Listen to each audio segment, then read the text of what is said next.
हुकूमत national energy saving programme जो ऐलान करे छॾियो, जंहिं तहत शादी हाल राति 10 वॻे ऐं बाज़ारूं राति 8 वॻे बंदि करण जो फ़ैसिलो कयो वियो आहे। वफ़ाक़ी काबीना जे इजलास खां पोइ प्रेस कॉन्फ्रेंस कंदे बचाव वारे वज़ीर ख़्वाजा आसिफ चयो आहे त बचत जी पॉलिसी ॾिनी पई वञे। बचत बाबति कमेटीअ में सेक्रेटरी पावर, बचाव वारो वज़ीर ऐं ॿिया वज़ीर शामिल आहिनि। हिन चयो त शादी हाल राति 10 वॻे बंदि करण जो फ़ैसिलो कयो वियो आहे, जॾहिं त मार्केटूं ऐं रेस्टोरेंट राति 8 वॻे बंदि कया वेंदा।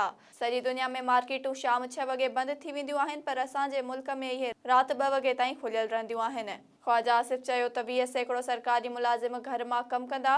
मुख़्तलिफ़ ज़रियनि खां तवानाईअ जी बचत सां मईशियत खे अरबें रुपयनि जो फ़ाइदो थींदो। उन फ़ैसिले सां 8 खां 9,000 मेगावाट बिजलीअ जी बचत थींदी ऐं 62 अरब रुपयनि जी बचत थींदी। बचाव वारे वज़ीर चयो त ईंदड़ 2 ॾींहनि में सूबनि खां तवानाईअ जी बचत बाबति तजवीज़ूं तलब कयूं वेंदियूं। ही तवानाई बचत जो क़ौमी प्रोग्राम आहे।